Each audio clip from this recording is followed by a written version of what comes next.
Another beat to that. Something else caught our attention this week. A piece by Justin Bassi written in The Australian that claimed those Chinese electric vehicles are a rolling security threat. The Executive Director of ASPI, Justin Bassi, he joins us live now out of Canberra. Justin, good to see you. So as you point out, Tony Burke has had to take precautions based on warnings from his own department to protect himself and the nation's sensitive information from his own Chinese-made electric car. So how serious are these risks?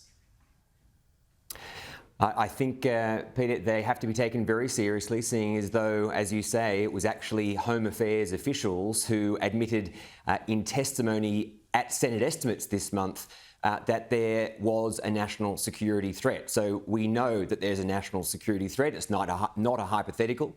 We also were told what those security threats were. They were relating to eavesdropping on phone calls in your car, image collection, data collection, geolocation tracking. So we know what those threats are. We also heard the admission, as you said, that those officials warned Minister Burke that he needed to take precautions. What we don't know is exactly what those precautions were, but we've got a couple of examples in the last few years, Pete.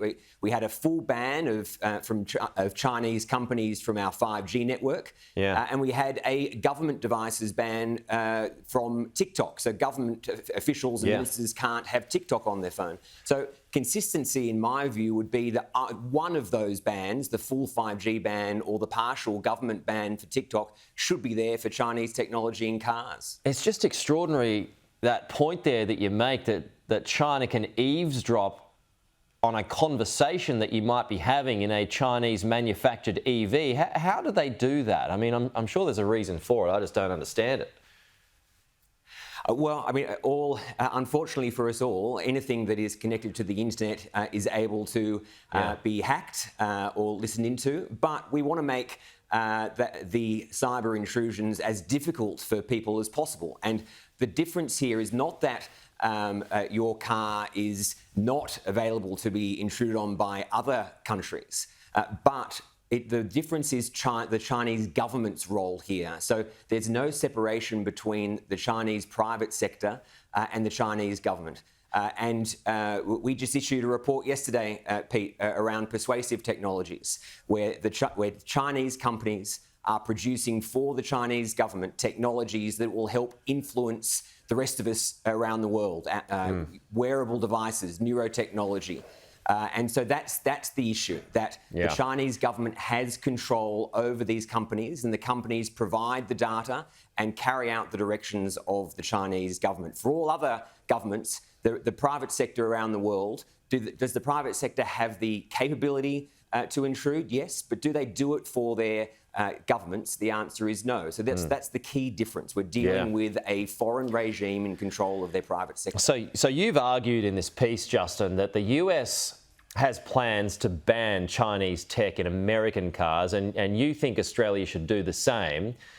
But what we've seen when nations push back against China, as you point out, Huawei as an example, would a ban here come with bigger trade consequences? Right now, things seem to be on a bit of an even keel, or at least getting better than what they had been.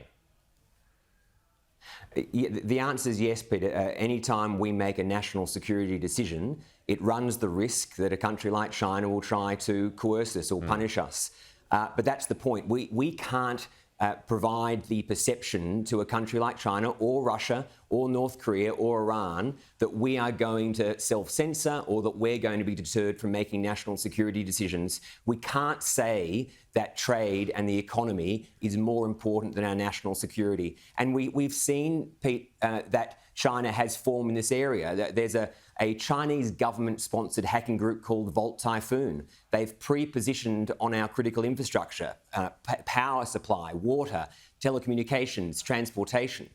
And that pre-positioning is not just about mapping data or monitoring and people saying, oh, I don't really have any sensitive personal data. That's about the ability to disrupt, the ability to sabotage. And so we've got to ensure that we're not just carrying out a whack-a-mole approach, as I described in the piece, where we wait for the harm to come to us. We've got to have a comprehensive approach. And that's why Donald Trump's moving forward with it all. So just a final note on that. He's got these tariff increases at Chinese imported products, upwards of 10%. How does all that fit into your thinking at the moment, Justin? Will that have an ongoing effect here? It'll all have an economic impact, that's right. But we have to be willing to have some type of economic impact if it deals and relates to our security and sovereignty. And so I separate, Pete, tariffs and sanctions against friends and allies like Australia from tariffs and sanctions on countries who are doing bad things like China and Russia. And so when someone says, oh, there shouldn't be any tariffs ever because that is a breach of the free market, the problem is China has bought the market, they've stolen the market, they've abused the market, so there's no free market. And we should be supporting the US to impose sanctions and tariffs. And if I can quickly point out of all the partisanship in the US over the past 8 years, almost the only bipartisan issue has been from Trump to Biden that China's unfair trade practices and malicious behaviour needs to be countered, including through tariffs and sanctions. Yeah, that's true. Good to talk, Justin. Appreciate it. Thank you. We'll chat to you again soon.